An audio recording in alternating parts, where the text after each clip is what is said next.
The grey autumn afternoon settled over Thornfield Manor like a shroud, its diffused light filtering through the tall windows of the third-floor schoolroom with a quality almost ethereal, almost sorrowful, as though the very air mourned something long lost. Miss Eleanor Hartwell stood beside the worn mahogany desk, her dove-grey dress carefully mended at the cuffs where the fabric had begun to fray,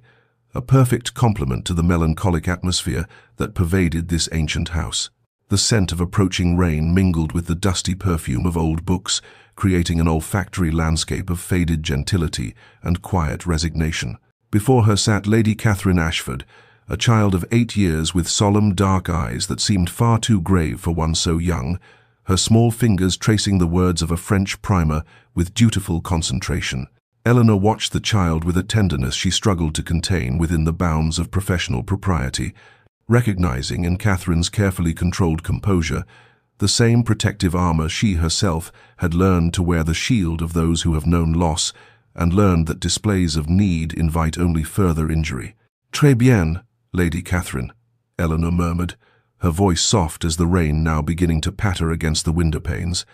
"Your pronunciation improves daily." The child's lips curved in the smallest of smiles, a rare and precious thing in this house where joy seemed to have been banished along with light and laughter. Eleanor's own smile in return felt like a fragile creature taking tentative flight, and she was suddenly, painfully aware of how little she had to offer this lonely child. Beyond patience and whatever knowledge remained from her own carefully cultivated education, an education meant to prepare her for drawing rooms and society, not for the quiet servitude of a governess's life. The sound of footsteps in the corridor beyond caused both their heads to turn, and Eleanor's breath caught as the tall figure of the Duke of Thornfield passed the open doorway, his profile stern and remote as a marble monument. Sebastian Ashford, 9th Duke of Thornfield, moved through his ancestral home like a ghost, haunting the ruins of his own life, his dark coat immaculate, his bearing rigid with the discipline of a man who has forgotten how to bend lest he break entirely. He did not look into the schoolroom, he never looked, as though the sight of his daughter's careful studies might pierce whatever ice encased his heart. But Eleanor felt the cold draught of his passing nonetheless, the way one feels the shadow of a great bird passing overhead. Catherine's small hand had stilled on her primer, her eyes fixed on the empty doorway through which her father had disappeared, and Eleanor saw in that frozen moment the truth of this place, a house inhabited by 3 souls, each locked in their separate chambers of grief and diminishment, each afraid to reach across the dark spaces between them. The rain intensified, drumming now against the windows with insistent melancholy, and Eleanor returned her attention to the lesson, pushing away thoughts of what she herself had lost, of the life that should have been hers, of the scandal that had reduced her from Miss Hartwell of Hartwell House to Miss Hartwell the governess, dependent on the charity of distant relations and the cold comfort of employment, in a house that felt less like a home than a beautiful hollow mausoleum. As Catherine bent over her arithmetic slate, carefully forming the numbers Eleanor had demonstrated, the governess found her mind drifting a dangerous indulgence she usually disciplined away, but today the grey light and the sound of rain seemed to dissolve her defences, and she was suddenly, unwillingly, transported back 2 years to another autumn afternoon, to the church at Hartwell Village, where she had stood in her mother's carefully altered wedding gown, orange blossoms woven through her hair, her heart so full of hope and innocent certainty that she had felt she might ascend like some heavenly creature. Charles Pemberton, handsome, charming Charles with his easy promises and honeyed words, had seemed the answer to every prayer, the salvation of her family's declining fortunes through his modest but respectable income, and more than that, she had believed herself genuinely loved, had believed in the devotion he proclaimed so eloquently in his letters. But Charles had not appeared at the altar that morning. Instead, his brother had arrived with a note, a coward's note, brief and brutal, explaining that an opportunity had arisen to marry Miss Victoria Ashworth, whose father's railways had made him one of the wealthiest men in England, and that Charles hoped Eleanor would understand that practical considerations must sometimes supersede sentiment. The collective gasp of the assembled guests, the pitying looks that had felt like physical blows, her mother's stifled sob, her father's face grey with humiliation and rage, these memories lived in Eleanor's body like shrapnel, small, sharp pieces of shame that shifted and cut with every breath. The scandal had been immediate and devastating. Jilted at the altar, the whispers said, cast aside for a richer bride. Obviously there must have been some deficiency in her, some failing that had caused her fiancé to flee. Her family, already struggling with her father's poor investments and accumulated debts, found themselves suddenly unable to show their faces in society. Invitations drying up like streams in drought, former friends crossing streets to avoid acknowledging them. Within 6 months, her father had died, some said of a broken heart, though the doctor called it apoplexy, and within a year, the creditors had taken Hartwell House, leaving Eleanor and her mother dependent on the grudging charity of distant cousins who made clear at every opportunity that they were burdens barely tolerated. Employment had been necessity, not choice, and even that had required her mother's cousin's intervention, a letter of reference that glossed over the scandal and emphasized Eleanor's accomplished education. And so she had come to Thornfield Manor, grateful for even this diminished existence, this life of service in the shadowed corners of someone else's grand house, teaching someone else's child, eating her solitary meals from trays carried up back staircases by servants who would never consider her their equal nor quite their better. Miss Hartwell? Catherine's small voice broke through the bitter reverie, and Eleanor looked down to find the child watching her with those two knowing eyes. You seemed very far away. Are you quite well? Eleanor summoned a smile, touched despite herself by the concern in that young face, and replied with gentle firmness, Quite well, dear child. I was merely contemplating how best to explain the principles of multiplication. Shall we continue? The Duke of Thornfield entered the schoolroom precisely 3 days after Eleanor had begun her employment, his presence announced by the subtle shift in atmosphere that accompanies those who wield absolute authority within their domain, and Eleanor felt her spine straighten reflexively, every instinct honed by her fall from grace, now alerting her to the necessity of perfect propriety, perfect competence, perfect invisibility. Miss Hartwell,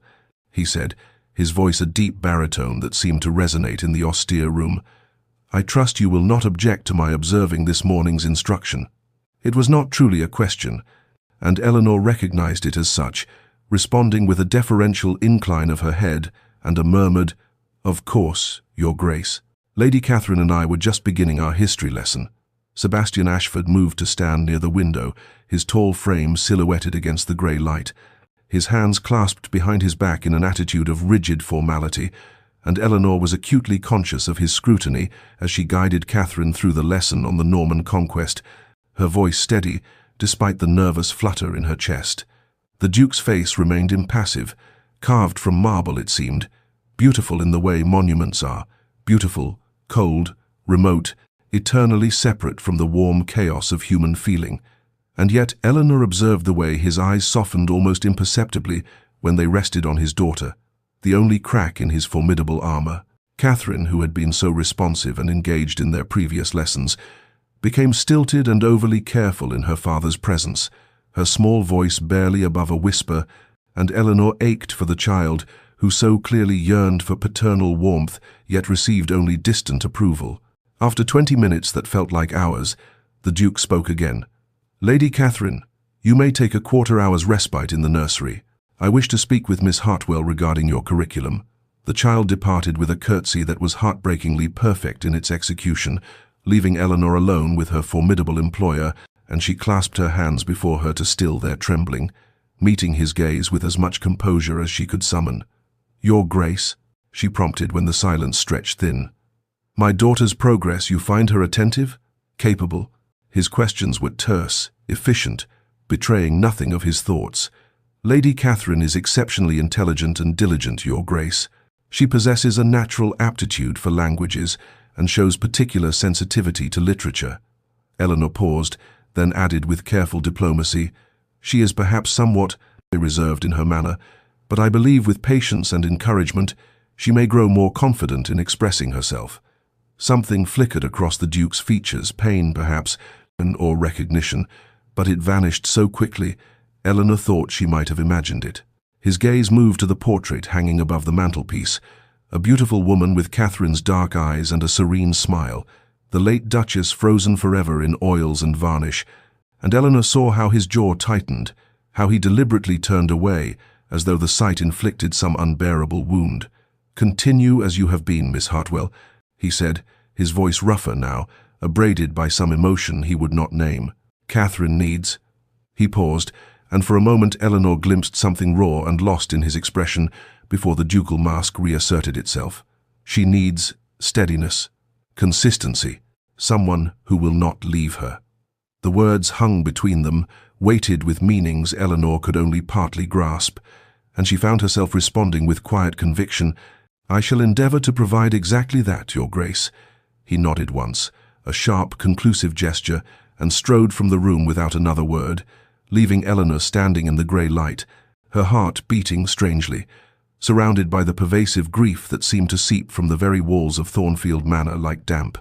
Weeks passed in the quiet rhythm of lessons and routines, the autumn deepening into richer golds and crimsons beyond the schoolroom windows, and Eleanor found herself gradually, almost imperceptibly, building a bridge to the silent, watchful child who had initially seemed as remote and guarded as the manor itself. Patience, Eleanor had learned through her own suffering, was not merely the absence of haste, but rather an active practice of presence and of showing up day after day with steady kindness, regardless of response. And she applied this hard-won wisdom to Catherine, never forcing conversation or intimacy, but simply offering herself as a reliable constant in the child's uncertain world. They established small rituals, morning readings from poetry before formal lessons began, afternoon walks in the garden when weather permitted, evening reviews of the day's accomplishments where Eleanor praised genuine effort rather than perfection. Gradually, imperceptibly, Catherine's rigid posture softened, her monosyllabic responses expanded into sentences, her watchful wariness gave way to something resembling trust, and Eleanor felt a fierce protective tenderness growing in her chest, a sense that perhaps her ruined life might yet contain purpose if she could offer this lonely child the steadiness and affection she so desperately needed. The breakthrough came on a grey Thursday afternoon during their literature lesson, when Eleanor was reading aloud from Time's A Midsummer Night's Dream *, performing the voices with perhaps more theatrical enthusiasm than strict governess propriety allowed, giving Bottom's transformed braying such ridiculous emphasis that she nearly made herself laugh, and then suddenly, miraculously, Catherine laughed, a genuine peal of surprised delight that seemed to startle the child as much as it astonished Eleanor, and for a moment they simply stared at each other before Catherine laughed again, her small face transformed by joy, and Eleanor felt tears prick her eyes at the sheer beauty of that sound. In the corridor beyond the closed door, the Duke of Thornfield paused mid-stride, his hand arrested halfway to the doorknob, and stood motionless as his daughter's laughter, a sound he had not heard in the 3 years since his wife's death, a sound he had feared might be lost forever, rippled through the heavy silence of the manor, like sunlight breaking through clouds, and something in his chest that had been frozen solid began, painfully, to crack. Inside the schoolroom, unaware of her audience, Eleanor seized the momentum of the moment, and when the lesson concluded, she produced paper and charcoal, suggesting Catherine might like to sketch her favorite scene from the play, and watched with growing amazement as the child's careful, precise hand rendered Titania's bower with surprising artistic sensitivity, the lines confident and expressive in a way Catherine's words rarely were. "Catherine, this is remarkable," Eleanor breathed, genuinely impressed, and the child glanced up with something fragile and hopeful in her expression, asking in a near whisper, "Do you truly think so, Miss Hartwell?" And Eleanor responded with absolute conviction, "I do, dear child. You have a gift, a way of seeing beauty and translating it onto paper. This is something precious, something to be nurtured and celebrated." Catherine's smile, small but genuine, felt like a victory more significant than any Eleanor had achieved in her former life, and as she carefully set the drawing aside to be preserved, she thought that perhaps this quiet making of difference in one small life might be enough to redeem her own story's painful chapters, might be purpose enough for a woman the world had deemed ruined and unworthy. And in that moment, Eleanor felt something she had not experienced since standing jilted at the altar. She felt needed, valued, and despite everything she had lost, strangely grateful for where circumstance had delivered her. Eleanor descended the main staircase long after the household had retired, her single candle casting wavering shadows on the panelled walls, moving through the silent corridors with the careful stealth of one who knows herself to be transgressing invisible boundaries, for servants and governesses occupied that ambiguous territory between servant and family, were not meant to wander the principal rooms after dark. Yet she desperately needed a volume of poetry to complete tomorrow's lesson on the Romantics, and the schoolroom's limited collection had proven inadequate. The library door stood ajar, a sliver of golden light spilling into the darkened hallway, and Eleanor's heart sank with the realization that she was not alone in her nocturnal wandering, her first instinct being to retreat before discovery. But curiosity, or perhaps fate, stilled her flight, and she pushed the door open wider, stepping into the magnificent room with its floor-to-ceiling shelves and the scent of leather and old paper and beeswax. The Duke of Thornfield sat at the massive oak desk, still dressed but disheveled in a way she had never witnessed, his cravat loosened, his dark hair disordered as though he had run his hands through it repeatedly, and he was surrounded by correspondence, letters and documents spread in chaotic profusion, his head in his hands, in an attitude of such profound weariness that Eleanor's breath caught, for this was not the imposing, controlled aristocrat who moved through his manner like a cold wind, but rather a man besieged by burdens he could not escape. "Your Grace," she said softly, prepared to apologize and withdraw, but he looked up with eyes that were hollowed and red-rimmed, and for a moment he seemed not to recognize her, lost in whatever private torment the correspondence had conjured. "Miss Hartwell," he said at last, his voice rough and unguarded. "Forgive me. I did not expect, that is, I thought myself alone." Eleanor should have made her excuses and departed. Propriety demanded nothing less, yet something in his expression, a desperate loneliness that mirrored her own, compelled her to remain. "I came seeking a book for tomorrow's lesson," she explained, then added with careful gentleness, "but I can return another time if you prefer solitude." He gestured toward the shelves with a weary hand. "Take what you need. The books, at least, have no expectations, no demands they press upon one." There was such bitter exhaustion in his tone that Eleanor found herself moving closer, drawn by an instinct she could not name. "Your Grace, forgive my presumption, but you seem... that is, might I be of any assistance?" He laughed, a harsh sound devoid of humor. "Unless you can resurrect the dead or turn back time, I think not, Miss Hartwell." The silence stretched between them, and then, and as though some dam had broken, he continued, "My wife died 3 years ago this month. Childbirth. The infant survived mere hours, and I have discovered that grief does not diminish with time so much as one simply becomes better at performing normalcy around it." Eleanor's throat tightened with recognition, with the understanding that comes from having oneself been intimate with loss. "I think," she said quietly, moving to stand before the desk, her candle illuminating her face in the dimness, "that we are never taught how to live with grief, only how to hide it, and perhaps that is the greater tragedy, that we must suffer in isolation rather than acknowledging that sorrow is simply love's other face." He looked at her then, truly looked, and something shifted in his expression, a recognition perhaps that she spoke not from platitude but from experience. "You have known loss," he said, "and it was not quite a question." "I have known the death of a life I expected to live," Eleanor replied, then added with quiet honesty, "which is not the same as losing a beloved person, but is perhaps a distant cousin to that particular grief." The Duke nodded slowly, and for several minutes they remained thus, two wounded souls regarding each other across the desk's paper-strewn surface, and Eleanor felt the strange intimacy of shared understanding, the recognition that beneath the vast gulf of social position, pain made equals of all.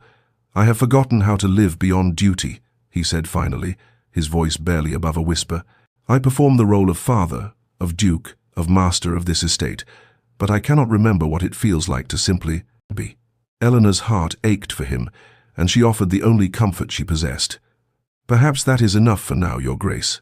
Perhaps simply continuing, simply showing up each day for those who depend upon you, is itself a form of courage. And perhaps someday the performance becomes real again, becomes life rather than mere survival." Something in his face softened, and he regarded her with an expression she could not quite decipher before the ducal mask reasserted itself, and propriety returning like armor donned. "You are wise beyond your years, Miss Hartwell," he said, his tone formal once more. "Take your book and return to your rest. Morning comes too quickly." Eleanor curtsied and selected her volume with trembling hands,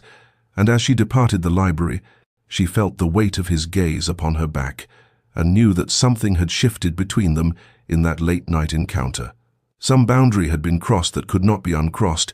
and she carried that knowledge with her into the darkness like a candle flame cupped against the wind. As autumn deepened into its richest and most melancholic phase, the trees beyond the schoolroom windows blazing with crimson and gold before their inevitable surrender to winter's bareness, Eleanor noticed a subtle but unmistakable shift in the rhythms of Thornfield Manor, a warming that began the morning after their library encounter, when the Duke appeared at the schoolroom door during Catherine's geography lesson, not with his usual observational distance, but with a tentative quality that suggested actual interest rather than mere paternal duty. He asked Catherine about her studies, and when the child enthusiastically explained the map she was creating, he knelt beside her chair to examine her work more closely, offering genuine praise that made Catherine's face luminous with pride, and Eleanor felt something dangerous flutter in her chest at the sight of this powerful man made gentle by love for his daughter. The visits became more frequent, no longer announced by the housekeeper but casual, as though the Duke had claimed the right to enter this domestic sphere that had previously existed separate from his austere governance of the estate, and gradually his presence shifted from peripheral to participatory. He suggested texts for their literary studies, debated with Eleanor about pedagogical approaches with surprising intellectual engagement, even joined their nature walks when weather permitted, pointing out architectural features of the estate, or telling Catherine stories about the land's history that brought both past and place alive. Then came the small gestures, each one unremarkable in isolation, but accumulating into a pattern that Eleanor could not help but notice even as she told herself she must not interpret, must not hope.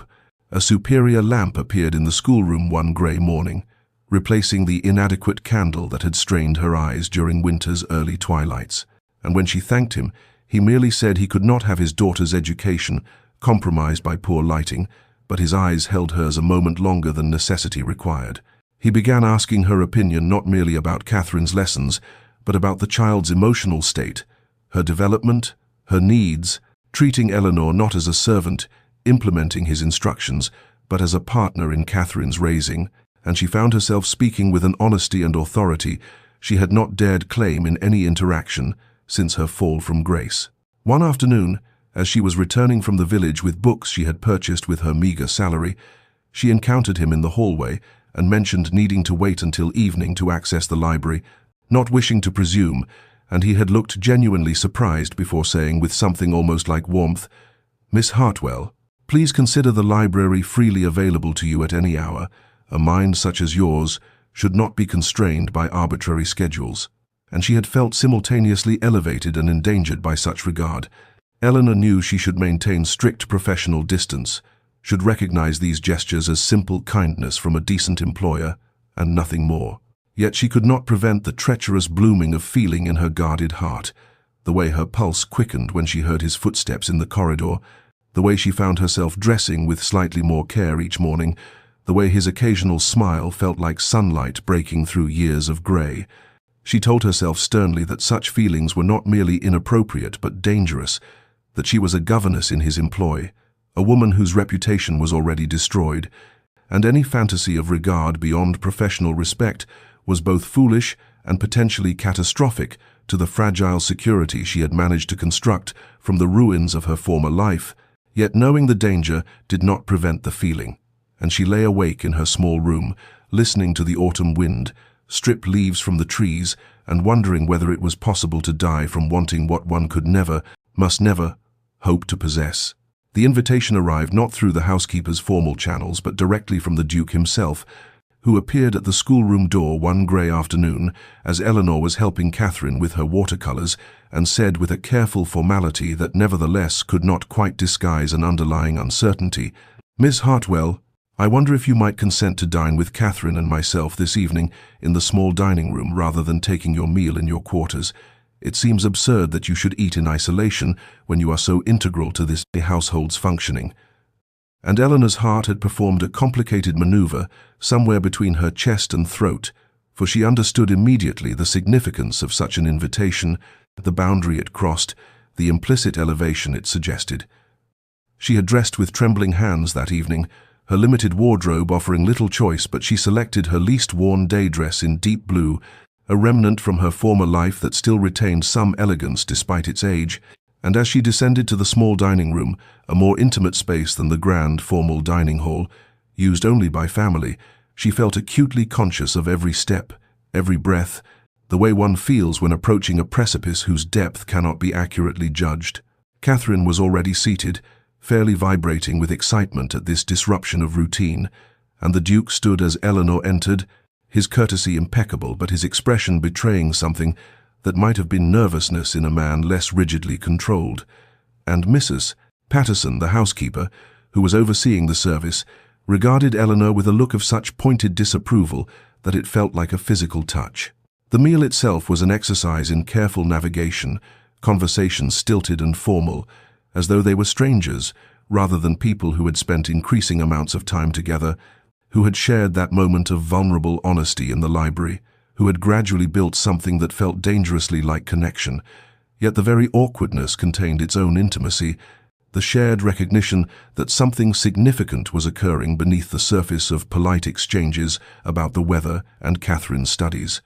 Catherine chattered happily, delighted to have Eleanor at table, asking questions and telling stories with the unself-conscious ease of a child who does not yet perceive the complex social architecture that governs adult interactions, and gradually her innocent pleasure eased some of the tension, allowed Eleanor and the Duke to speak more naturally, to exchange glances over Catherine's head that carried warmth and shared amusement. Yet Eleanor remained hyper-aware of Mrs. Patterson's presence at the sideboard, of the invisible line she was crossing simply by sitting at this table, of the fact that she was a governess, a paid employee, a woman whose reputation was already destroyed, and whose presence in this space would be noted and judged by every servant in the household. The news likely travelling to the village by morning, more fodder for gossip about the scandalous Miss Hartwell, who had once been jilted at the altar and now presumably had pretensions above her station. But beneath her anxiety ran something else,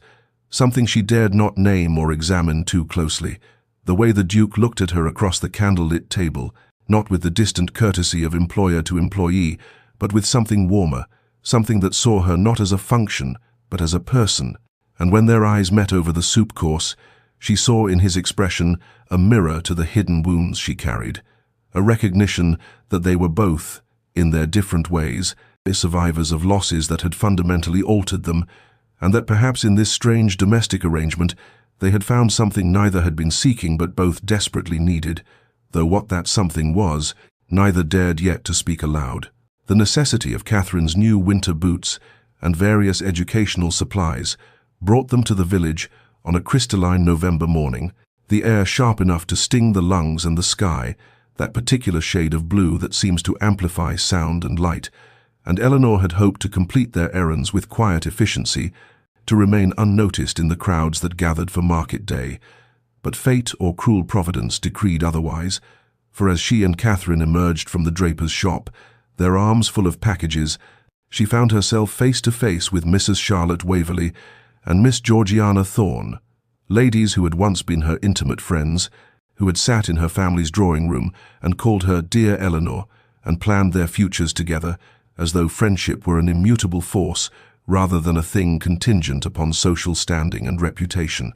The recognition in their eyes was immediate and followed just as swiftly by something Eleanor had come to know too well in the 2 years since her ruination, that particular combination of embarrassment and disdain that allowed for intimates to justify their cruelty as righteous propriety, and Mrs. Waverley had actually turned her back, physically pivoting to examine a shop window with exaggerated interest, while Miss Thorne offered a smile of such cutting pity that it felt more violent than outright insult before they both moved away. Skirts deliberately pulled aside as though Eleanor's disgrace might transfer through proximity, and their voices carried back with crystalline clarity, meant to be heard. I cannot fathom what desperation led the Duke to employ such a woman in his household. One can only hope he guards his silver. Her sort cannot be trusted. Eleanor had stood frozen on the cobblestones, her face burning despite the cold, her chest constricted as though someone had pulled stays too tight, and she felt Catherine's small hand slip into hers, felt the child's confusion in the pressure of those fingers, and when she looked down, She saw in Catherine's intelligent eyes the beginning of comprehension that the world contained cruelties she had not yet fully understood. "Miss Hartwell, why did those ladies turn away from you?" Catherine asked with the devastating directness of childhood, and Eleanor had to swallow twice before she could speak, had to force her voice to steadiness, while around them the market continued its indifferent bustle, people passing with averted eyes or curious stares, and she knelt on the cold stones despite the impropriety, bringing herself level with Catherine's troubled face. "Sometimes, my dear, people make judgments about others based on circumstances they do not fully understand," Eleanor said carefully, choosing words that would convey truth without burdening a child with the full weight of society's viciousness. "And sometimes those judgments are unkind, but they reflect more on the judge than on the judged, and we must simply bear them with dignity." What Eleanor did not see, kneeling there in the village street, with Catherine's hand in hers and her own eyes bright with suppressed tears, was the Duke himself emerging from the solicitor's office across the square, his attention caught by the distinctive color of Eleanor's cloak, his expression shifting from mild interest to sharp attention as he observed the scene, witnessed the turned backs, and heard from his position the vicious whispers that continued to swirl around his daughter's governess, and those who happened to glance at his grace in that moment would later report that they had never seen such cold fury in a man's face, a rage all the more terrifying for being utterly controlled. That evening, Eleanor had barely returned to her quarters when Mrs. Patterson summoned her to the drawing room where the Duke stood before the fire, his posture rigid, and he said without preamble, his voice carrying a quality of absolute authority that made even Eleanor straighten instinctively, "Miss Hartwell, it has come to my attention that you were subjected to unconscionable treatment in the village today." And before she could formulate a response, he continued, "I have already taken steps to make clear throughout this household and to certain individuals in the village that you are under my protection and are to be accorded every respect due to a valued member of this family, and should anyone presume to treat you with anything less than courtesy, they will answer to me personally." And Eleanor, looking into his eyes, saw there not pity but a fierce regard that made her heart perform that dangerous maneuver again, and she understood that something fundamental had shifted, that he had chosen to stand as shield between her and the world's judgment, and the implications of that choice were both terrifying and impossibly, dangerously precious. The storm arrived on a Tuesday evening, with the kind of biblical fury that seemed to echo some divine judgment, wind howling through the manor's ancient stones like the voices of all Thornfield's ghosts demanding audience, rain lashing against windows with such violence that Eleanor feared the glass might shatter, and for 3 days they were trapped inside, while the world beyond became a grey chaos of water and wind. The isolation of the manor transformed from metaphorical to literal as roads flooded and trees fell, and even the servants spoke in hushed tones about omens and ill fortune. The oppressive atmosphere seemed to concentrate all the unspoken tensions that had been building within those walls, emotions that had been carefully managed through routine and propriety, suddenly finding no outlet in the enforced confinement, and Eleanor felt it pressing against her chest like a physical weight,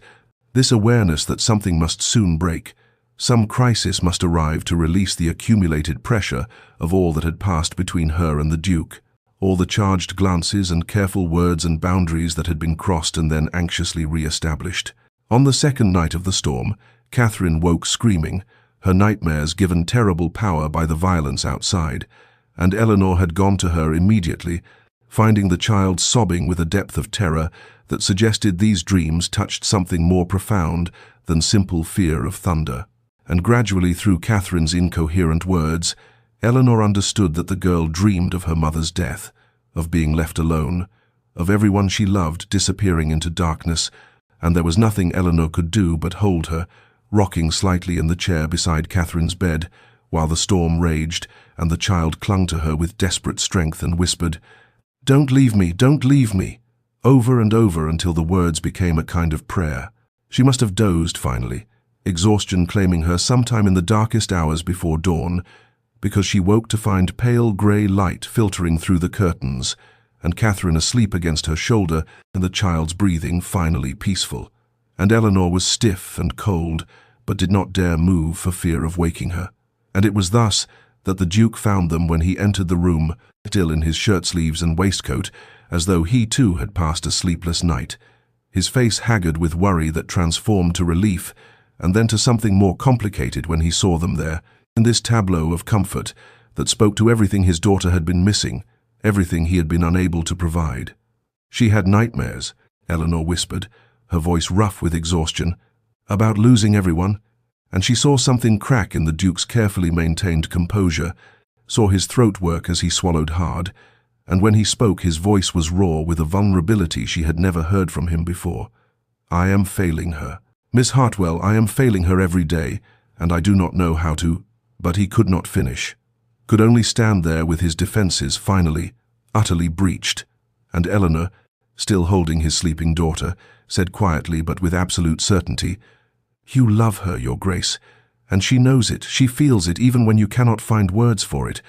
and that love is not failure, it is everything." And for a long moment, they simply looked at each other across the dim room, while the storm finally began to abate outside, and Eleanor felt the dangerous intimacy of this moment, this shared acknowledgement of inadequacy and need, and the strange salvation they had found in each other's presence. Before the Duke seemed to recall himself, straightening with visible effort and retreating behind courtesy's shield once more,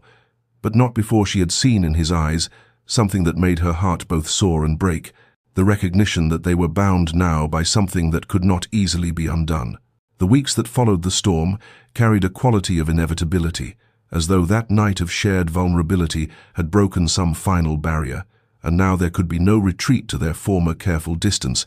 and the Duke Sebastian, though Eleanor still could not bring herself to think of him by his Christian name, began dining with them each evening, as a matter of course rather than exception,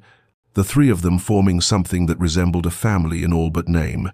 and the conversations that unfolded across candlelit tables grew increasingly personal,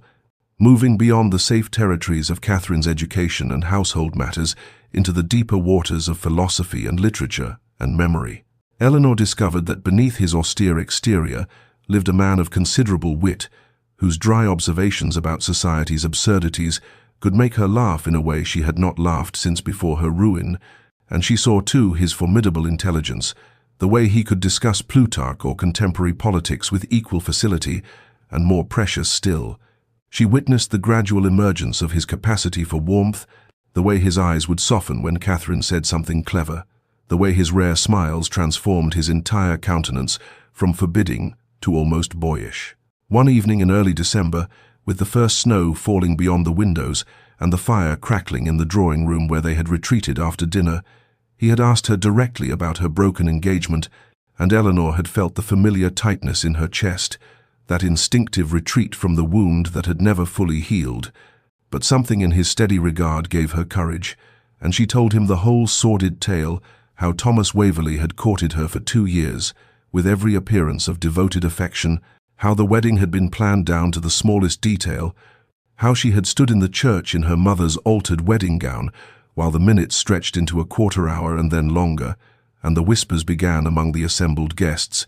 and how finally his brother had arrived with a letter explaining that Thomas had eloped to Gretna Green with Miss Sarah Pembridge, whose father had recently inherited a considerable fortune. She described the aftermath with a voice that remained steady through sheer force of will, her father's financial collapse exacerbated by the wedding expenses already incurred, her mother's slow decline into invalidism brought on by shame, the way every door in society had closed to her as though she carried some contagion, and when she finished, she found that tears had traced silent paths down her cheeks, though she had not felt them fall, and she waited for the pity that she had come to dread, the well-meaning sympathy that always made her feel diminished. But Sebastian's response was not pity, it was fury, controlled but absolute, a rage on her behalf that made his voice tight when he said, "Their cruelty reveals their character, not yours, Eleanor," and it was the first time he had used her Christian name, the intimacy of it sending a shock through her system, and he continued, leaning forward with an intensity that held her captive, "That you have survived such betrayal with your kindness and dignity intact speaks to a strength of character that puts to shame every one of those who presume to judge you. And I—" But he stopped himself, seeming to realize he had ventured too far. Yet the unfinished sentence hung between them like a promise, and Eleanor felt something dangerous and precious unfurl in her chest, a hope she knew she should not permit but could no longer entirely suppress. And around them Thornfield Manor seemed to hold its breath while Catherine slept peacefully upstairs. This child, who had become the unexpected bridge between two wounded souls, learning, finally, that they might dare to reach for happiness once more. Eleanor understood with terrible clarity, sometime in the cold December days that followed that fireside confession, that she had fallen irrevocably in love with Sebastian Ashford, Duke of Thornfield, and the recognition came not as joy but as a kind of grief, sharp and relentless as winter wind cutting through inadequate clothing. For what could be more foolish, more dangerous, more utterly without hope than a disgraced governess loving her employer, a man so far above her station that the distance could not be measured in mere social gradations, but in fundamental categories of being, he, a peer of the realm, she, a woman whose name still drew sneers in drawing-rooms across 3 counties, he possessed of wealth and title and consequence, she dependent upon his charity for her very bread, and the power imbalance alone rendered any imagined reciprocation not merely unlikely but ethically impossible, for how could he ever speak even if he felt something? Knowing she could not refuse him, could not risk her position, could not afford the luxury of honest refusal, she lay awake through long nights tormented by the cruelty of proximity,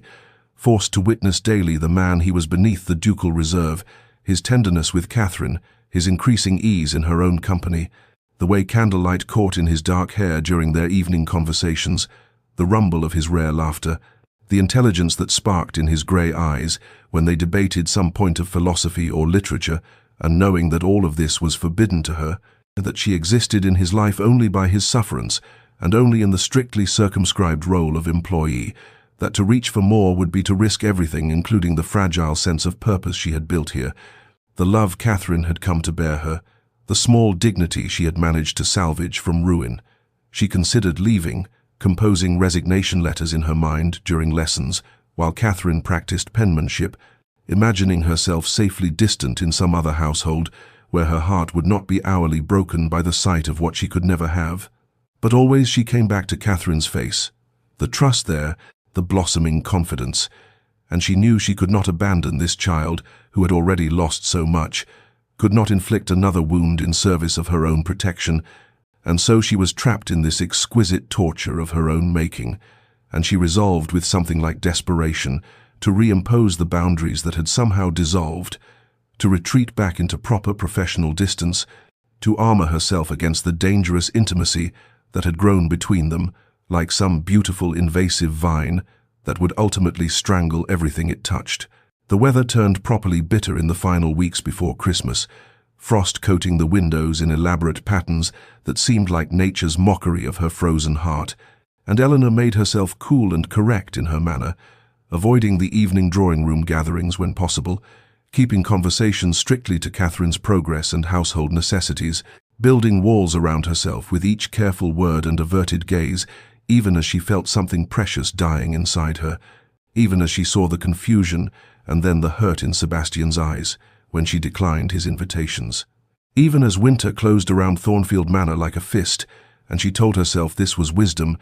this was survival. This was the only possible path for a woman who had already learned too well the price of hoping for what could never be hers. Lady Pemberton arrived on a slate-grey afternoon 3 days before Christmas, her carriage pulling up to Thornfield Manor with all the inevitability of an approaching storm, and Eleanor, watching from the schoolroom window with Catherine beside her, felt a presentiment of disaster even before the elegant woman emerged in a rustle of emerald silk and expensive furs, her posture radiating that particular brand of aristocratic assurance that Eleanor had once moved among but now could only observe from her diminished position. The Duke's sister swept into the manor with barely concealed purpose, and within an hour the household was transformed by her presence, servants suddenly more formal and watchful, arrangements being made for dinner guests Eleanor had not known were expected, and when Lady Pemberton finally visited the schoolroom, ostensibly to meet her niece, but clearly to assess the governess, Eleanor felt those sharp hazel eyes cataloguing every detail of her person and finding each wanting, the slightly worn but carefully mended dress, the ink stain on her right hand's middle finger, theorness that came from loving both Catherine and Catherine's father beyond what was permitted or wise. "Miss Hartwell," Lady Pemberton said with a smile that held no warmth, "how devoted you are to spend the holidays here rather than with your own family, though I suppose circumstances make that arrangement convenient for all parties." And the delicate emphasis on circumstances made clear she knew precisely the scandal that had driven Eleanor to seek employment,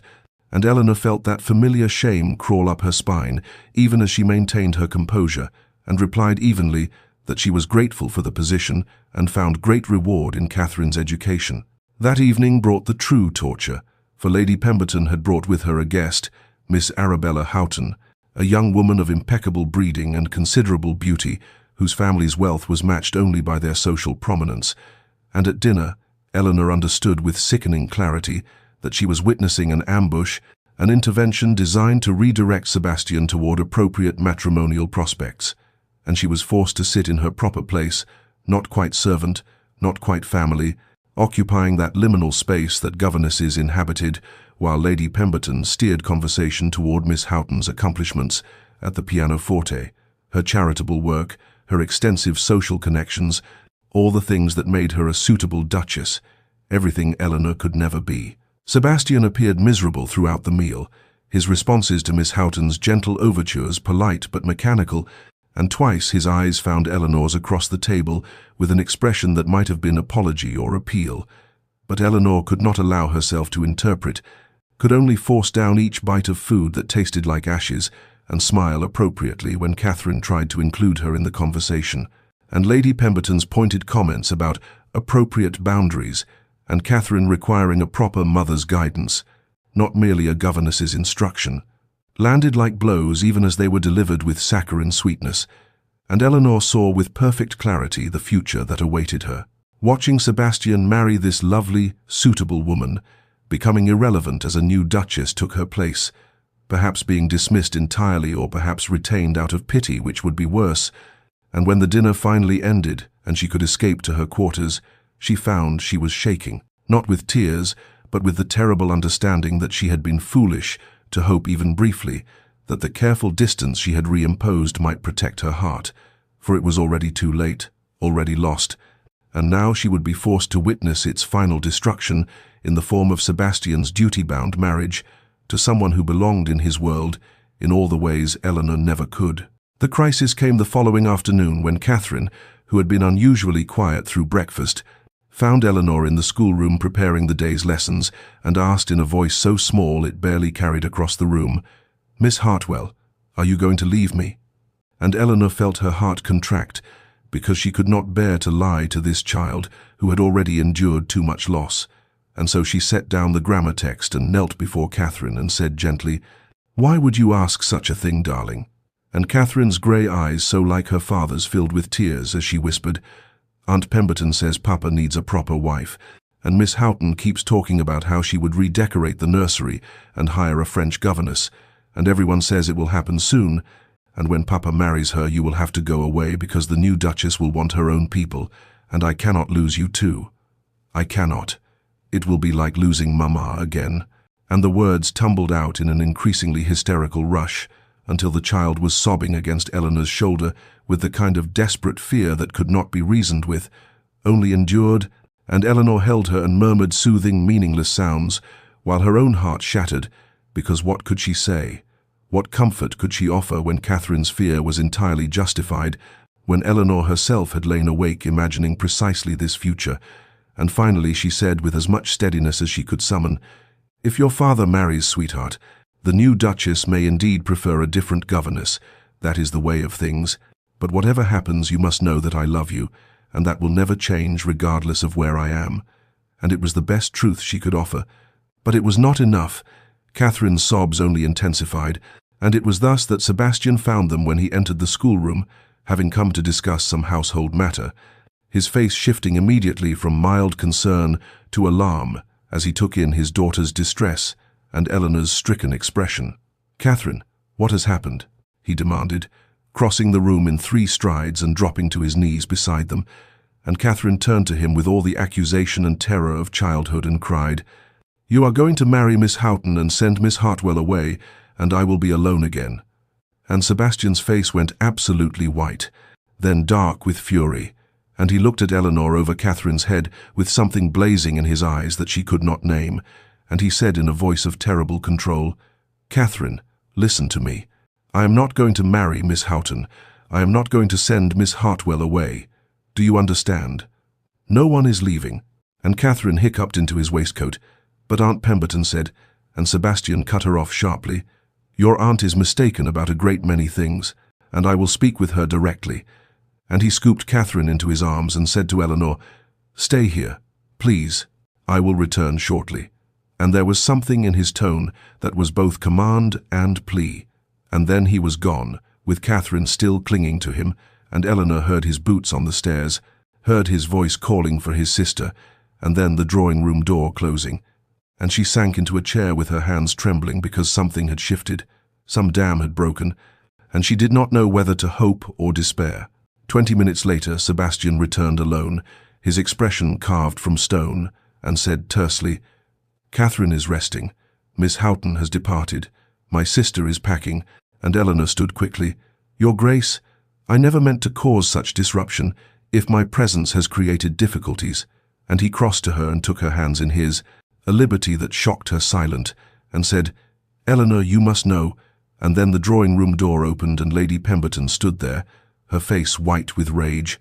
and she said in a voice like poisoned honey,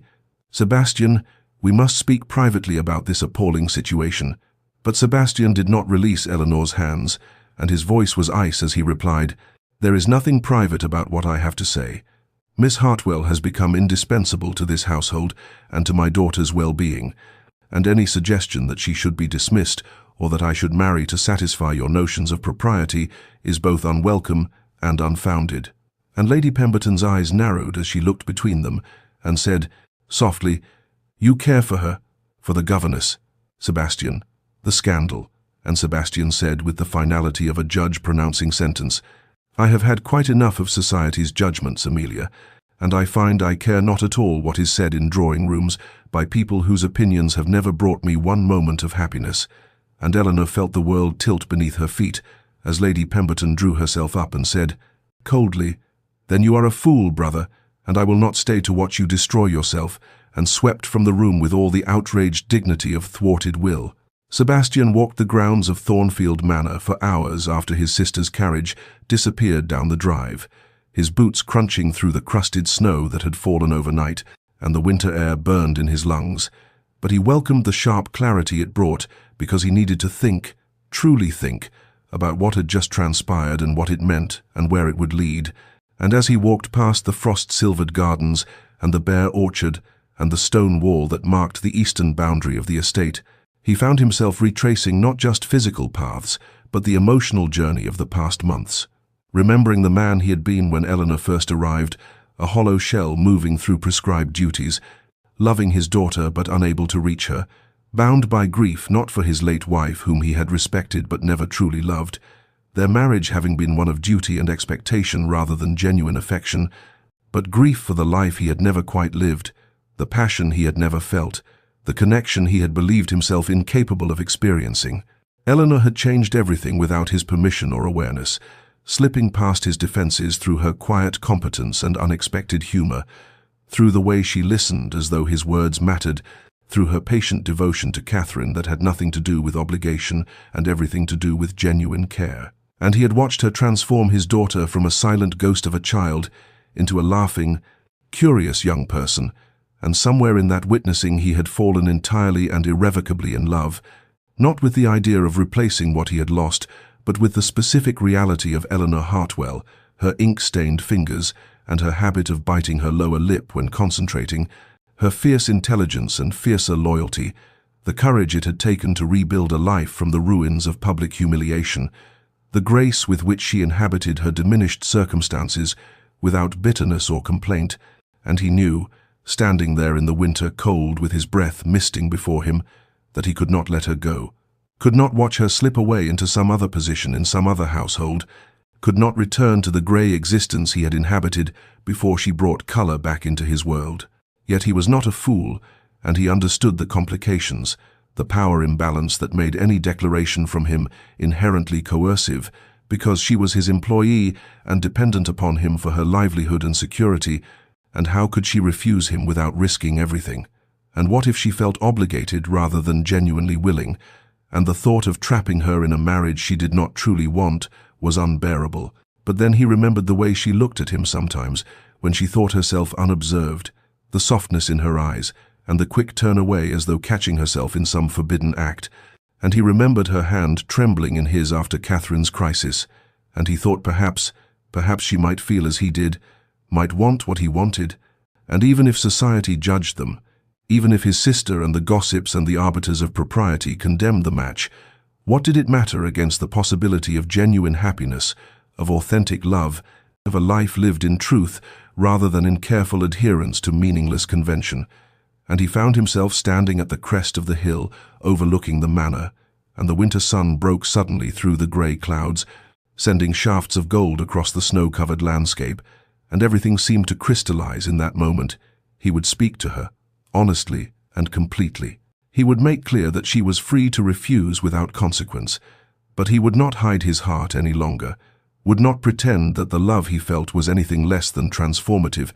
And with that decision made, Sebastian turned back toward the house, with purpose in his stride and hope, fragile but real, kindling in his chest like the first warmth of spring. Sebastian spent the following morning closeted in his study, making arrangements with an intensity of purpose that might have alarmed the household staff had they known its object, sending a footman to the village with instructions for the cook regarding an elaborate dinner, ordering wine brought up from the cellar, directing that the formal dining room be prepared with the best linens and the silver candelabra that had not been used since his wife's death. And when Mrs. Henderson, the housekeeper, inquired whether he was expecting important guests, he replied only that it was to be a private family dinner of some significance, and something in his expression prevented further questions, and by late afternoon the preparations were complete, and he went himself to the schoolroom where Eleanor was helping Catherine with watercolors, the winter light slanting through the tall windows and catching the copper in Eleanor's hair as she bent over the child's work, with that particular attention she brought to everything Catherine did. And when he cleared his throat, they both looked up, and he saw Eleanor's immediate wariness, the way her posture straightened defensively, and he gentled his voice as he said, "Catherine, Miss Hartwell, I would be honored if you would join me for dinner this evening in the formal dining room. I have arranged something of an occasion." And Catherine's face lit with instant delight as she cried, "Oh, Papa, truly? The formal dining room?" "Ah," and he smiled at his daughter and said, "Truly, darling, and I expect you in your best dress." And Catherine was already chattering about which ribbon she would wear, but Eleanor remained quiet, her dark eyes searching his face with an expression he could not quite read, hope and fear, and something almost like resignation, and he held her gaze for a moment, longer than strictly necessary, and said softly,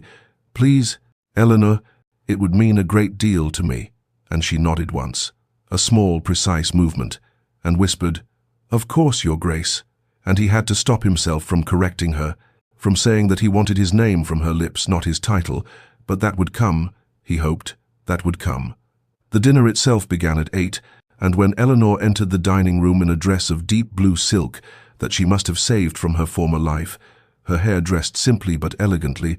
Sebastian felt his breath catch because she was beautiful, had always been beautiful, but now there was something luminous about her, a quality of barely suppressed emotion that made her radiant. And Catherine was already seated and practically vibrating with excitement, clearly privy to some secret that made her giddy. And Sebastian seated Eleanor himself, and their hands touched briefly, and he felt her tremble, and the meal proceeded with a strange, dreamlike quality, the candles casting golden light across the polished table, the food exquisite but largely untasted, and Sebastian found himself speaking of courage, of the necessity of living according to one's own truth, rather than according to the expectations of others, of how he had spent too many years in the shadow of duty without joy. And Eleanor listened with her eyes fixed on his face and her hands clasped tightly in her lap, and he spoke of love, of how when it was genuine it transformed everything it touched, made the previously impossible suddenly essential, gave meaning to all that had been mere existence. And Catherine watched them both with bright knowing eyes, And finally, Sebastian said gently, "Catherine, darling, it is time for bed." And Catherine rose obediently, but not before throwing her arms around Eleanor and whispering something that made Eleanor's eyes fill with tears. And then it was just the two of them, the candles burning low, the vast room suddenly intimate. And Eleanor looked at him with such naked vulnerability that Sebastian knew he could wait no longer, that the moment he had been building toward had finally, irrevocably, arrived. Sebastian rose from his chair and moved around the table with deliberate slowness, giving Eleanor time to flee if she wished, but she remained seated, her hands gripped together so tightly her knuckles showed white, and he took the chair beside hers rather than looming over her, wanting this to be a conversation between equals despite everything that made equality between them structurally impossible. And he began quietly, his voice rough with the weight of what he was about to reveal. "Eleanor, I must speak to you with complete honesty, and I beg you to listen to the end before you respond, because what I have to say will alter everything between us, and I need you to understand the fullness of it before you make any decision." And she turned to face him, her dark eyes wide and luminous in the candlelight, and he continued, "These past months you have transformed this house, you have transformed my daughter, and you have transformed me. Though I suspect you do not realize the extent of it, I was a dead man when you arrived, Eleanor, going through the prescribed motions of living without any true engagement with life itself. My marriage was one of duty and expectation, and while I respected my late wife, we were never truly companions of the heart. And after she died, I thought myself incapable of the kind of love I had read about in books, the kind that consumes and completes and makes everything else pale by comparison. And then you came with your quiet strength and your wounded dignity and your extraordinary capacity for love, and I watched you heal my daughter with patience and genuine care. And I listened to you speak of literature and philosophy with an intelligence that challenged and delighted me, and I saw the courage it took for you to rebuild a life from ruins that were not of your making, and somewhere in all of that watching and listening and seeing, I fell completely and irrevocably in love with you." He saw her inhale sharply, saw tears spill over her lashes, but he pressed on because he needed her to understand all of it. "I know the impossible position this puts you in. I know that you are my employee and dependent upon me for your security and livelihood. And I know that any proposal from me carries an inherent coercion, because how can you refuse without risking everything? And that knowledge has tormented me, Eleanor, because the last thing I want is to trap you or force you into something you do not genuinely desire, but I cannot continue as we are, pretending that what I feel is merely regard or respect or gratitude, when the truth is that I love you with an intensity that frightens me. I love your mind and your heart and your spirit. I love the way you bite your lip when you are thinking, and the way you listen as though every word matters. I love your fierce loyalty and your gentle strength, and I want, more than I have ever wanted anything, to spend the rest of my life loving you if you will permit it." And now he reached for her hands, still clasped in her lap, and covered them with his own, feeling how they trembled. "Miss Hartwell, Eleanor, I am asking you with full knowledge of the power imbalance between us, and with absolute assurance that you may refuse me without any consequence to your position here or your relationship with Catherine, but I am asking because I must, because a life without you in it fully and completely is no longer a life I wish to live. Will you consent to be my wife? Will you do me the extraordinary honor of allowing me to love you openly for all the world to see?" Eleanor stared at him through her tears, her mouth opening and closing without sound, and finally she whispered, "This cannot be real. You cannot mean this. I am a ruined woman, a governess. I have nothing to bring to such a union. Surely this is some terrible jest."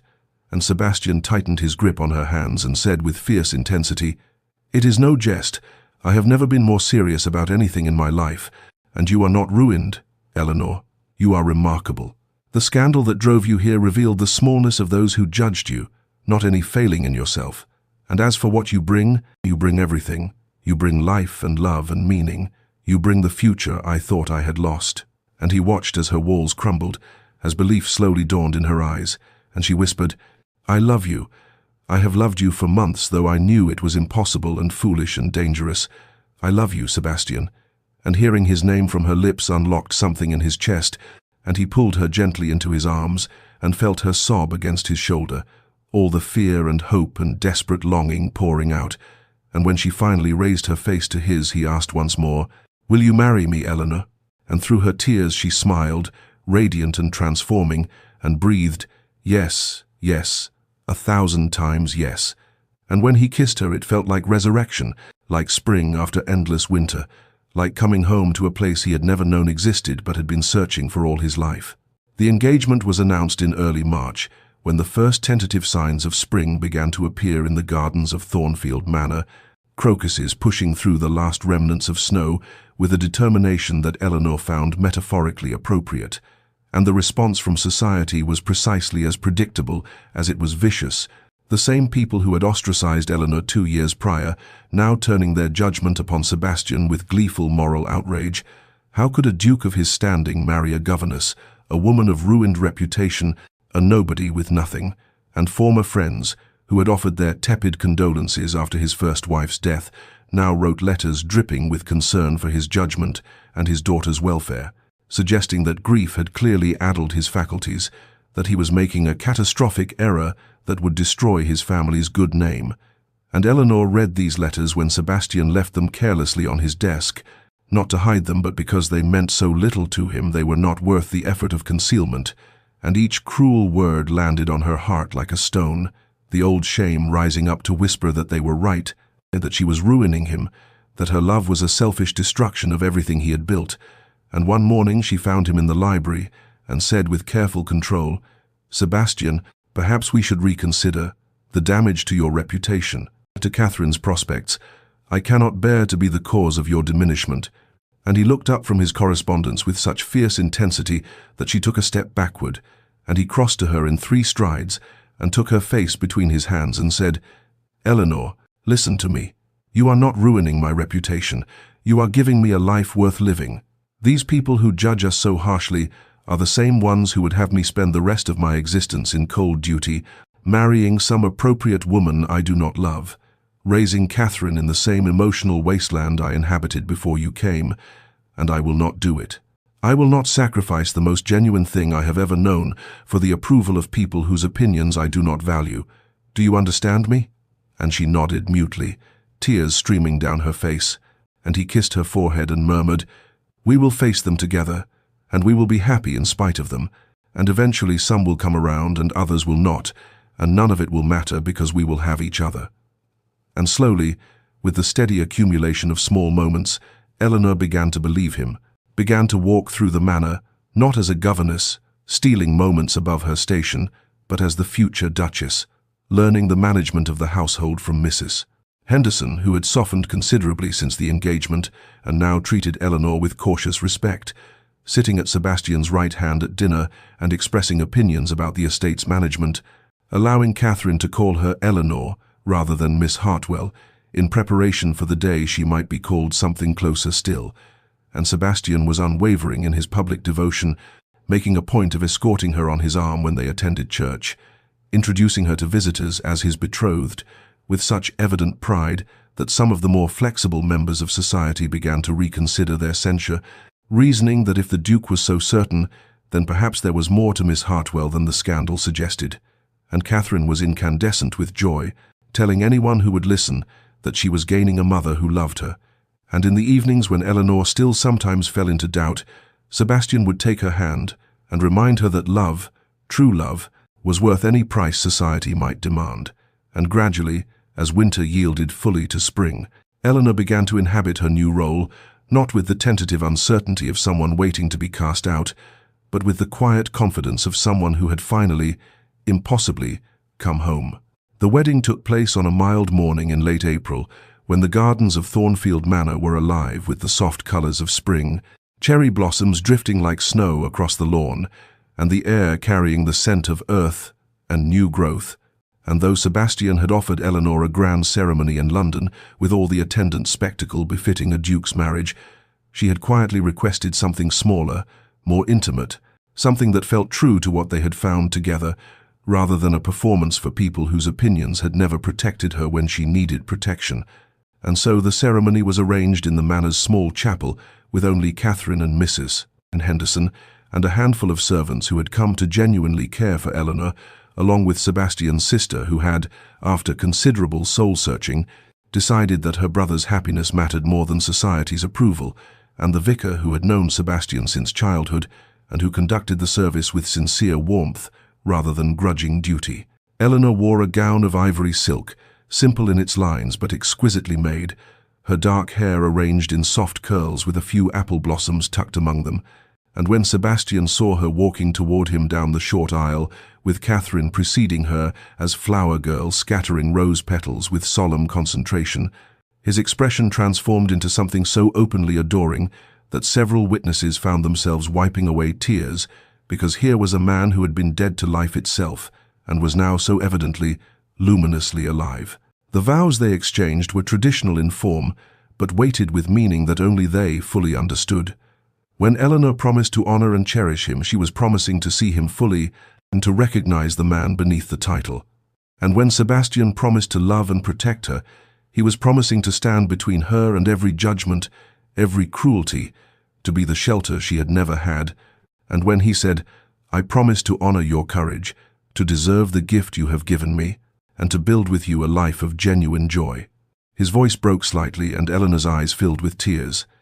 And the vicar pronounced them husband and wife with evident satisfaction, and Sebastian kissed his bride with a tenderness that spoke of reverence as much as passion. And Catherine launched herself at them both, wrapping her arms around their legs and crying,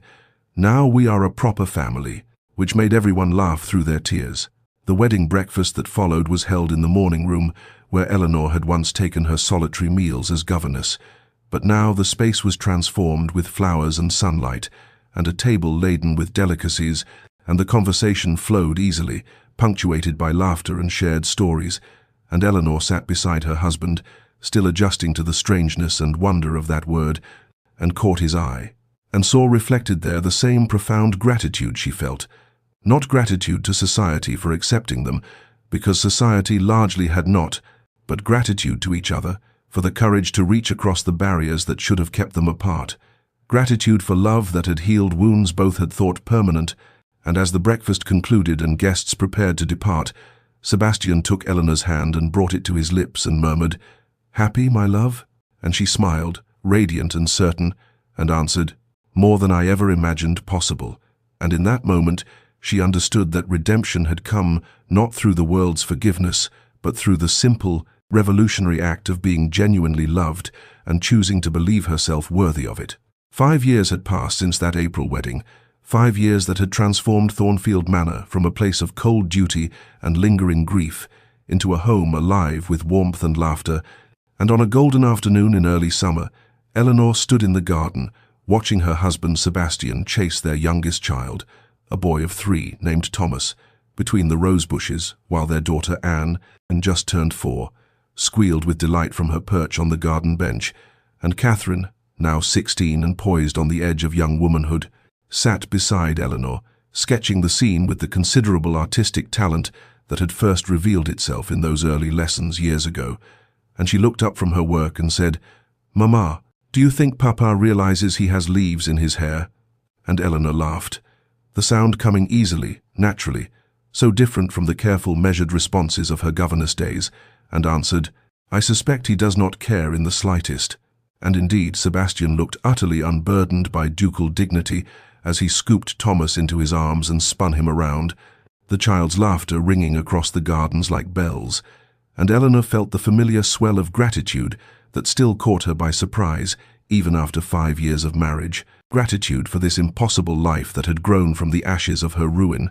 and she reached over to squeeze Catherine's hand, this girl who was not hers by blood, but was absolutely hers by love, who had chosen months ago to call her Mama rather than Eleanor, and who signed her letters home from the brief visits to friends as "Your devoted daughter, Catherine," and the girl squeezed back, sharing a smile of perfect understanding before returning to her sketch. The manor itself bore evidence of transformation in every room,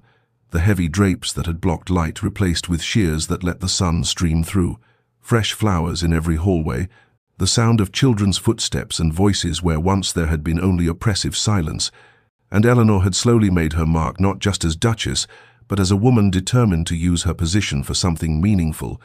And 2 years ago, She had established a small school on the estate grounds for girls of reduced circumstances, daughters of gentlewomen who had fallen on hard times, offering them education and skills so they might support themselves with dignity, rather than face the limited, desperate options Eleanor herself had known. And Sebastian had supported the project without hesitation, had in fact told visitors with evident pride that his wife had taught him that love and opportunity were not finite resources to be hoarded, but infinite gifts that grew in the giving. She had overheard him just that morning speaking with the vicar, who had come to discuss parish business. And the vicar had remarked on the change in Thornfield, how the entire atmosphere had shifted, and Sebastian had said, "My wife has taught me that a heart can expand infinitely if one has the courage to let it. I thought I had no more room for love after losing my first wife, but Eleanor showed me that love does not replace love, it multiplies it, and I am wealthier now in every way that matters than I have ever been." And Eleanor, passing in the corridor, had paused unseen, tears pricking her eyes as they still did when confronted with evidence of this extraordinary gift she had been given. And now Sebastian approached, carrying a giggling Thomas, Anne toddling beside them, and he met Eleanor's gaze with that look of absolute devotion that never failed to make her breath catch. And he said, "Your family requires your attention, your grace. There is a dispute about whether we should have strawberry tarts or lemon cakes with tea." And Eleanor rose, accepting Thomas into her arms and feeling his small warm weight settle against her, and answered, "I believe this requires a family council." And together they walked toward the house, Catherine gathering her sketching materials to follow, and Eleanor thought as she had thought countless times before that this life, this impossible, beautiful life, was so far beyond what she had imagined. That grey autumn afternoon, when she had first arrived at Thornfield, believing her story was effectively over, and she understood now that endings were sometimes simply beginnings in disguise, waiting for courage and love to reveal them as such.